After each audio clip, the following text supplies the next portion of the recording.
সভাপতি গাজীপুর জেলা পরিবহন মালিক সমিতি, জনাব মোহাম্মদ এমরান হোসেন, সভাপতি গাজীপুর জেলার পুলিশ সুপার মহোদয়। জরুরি একটা কাজ থাকায় উপস্থিত হয়েছেন জনাব ফাহিম শাহরিয়ার। যে ভাড়া বেশি আদায় করে সেই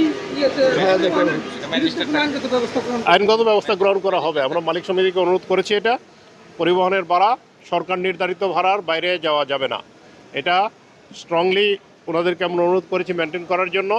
এরপরে যদি মেনটেন না করেন তাহলে আমাদের সে একই অবস্থা। এখানে আইন প্রয়োগ করার ক্ষমতাপ্রাপ্ত সকল অথরিটি এখানে আছে, বিআরটিএরও আছে, জেলা প্রশাসনেরও আছে, জেলা পুলিশেরও আছে, হাইওয়ে পুলিশেরও আছে। 4টা অথরিটি একসাথে এখানে কাজ করবে। ভাড়া বাড়লে আমরা আইনগত ব্যবস্থা নিব। ভাড়াটা যাতে না বাড়ান সেটা সরকার নির্ধারিত ভাড়ার মধ্যে থাকার জন্য আমরা মালিক সমিতিকে অনুরোধ করেছি, তারা আমাদেরকে সহায়তা করার জন্য রাজি হয়েছে। ফুটপাথগুলোকে অপসারণ করে ফেলার জন্য আজকে এই মিটিংয়ে আলোচনা হয়েছে। এখানে ফুটপাথ অপসারণের কাজ শুরু করে দিবে। এখানে যারা যারা আছেন প্রত্যেকেই এটার জন্য দায়িত্বপ্রাপ্ত, ক্ষমতাপ্রাপ্ত। ফুটপাথ অপসারণ করে ফেললে আমার মনে হয় যে যান চলাচল আরও অনেক বেশি স্মুথ হবে।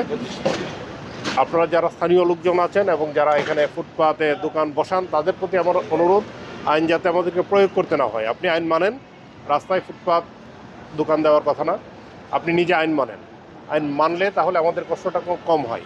আইন প্রয়োগ করতে হয় না। আইন প্রয়োগ করতে গেলে আইন আনপ্লেজেন্ট হয়, আপনি মনে কষ্ট পান, আপনার উপর জরিমানা হয়, আপনার দোকান ক্ষতিগ্রস্ত হয়।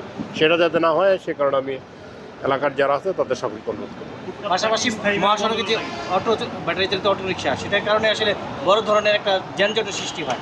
চালক এবং যাত্রীদের সেই বিষয়ে কোনো ধরনের ব্যবস্থা নেবেন? মহাসড়কে যেসব যানবাহন অবৈধ, একই কথা যে আপনি নিয়মটা মেনে চলেন। হাইকোর্টের নির্দেশনা যে এখানে মহাসড়কে এসব যানবাহন চলতে পারবে না। আপনি যদি নিয়মটা মানেন তাহলে আমাদের জন্য এটা সহজ হয়। নিয়ম না মানলে আইন প্রয়োগ করতে হয় কষ্ট করে। এখন করতে গেলে নানান ধরনের প্রশ্ন চলে আসে, তার জীবিকার কী ব্যবস্থা আছে, তার গাড়িটা আটকে দিলে সে ঈদ করবে কী করে।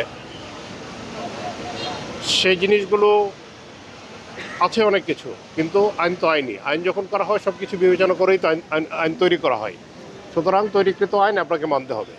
আপনি জীবিকার জন্য কী করে জীবিকা বের করবেন, আপনার সেটা আইনের ভিতর থেকে আপনাকে বের করে নিতে হবে। বেআইনি জীবিকা কোনোভাবেই আপনার কারোরই কাম্য নয়।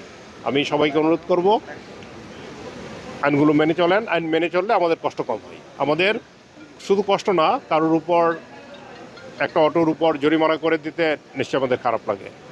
1000 টাকা তার সারাদিনের ইনকাম না, তার উপর 1000 টাকা ফাইন হয়ে যায়। এটা যাতে করতে না হয়।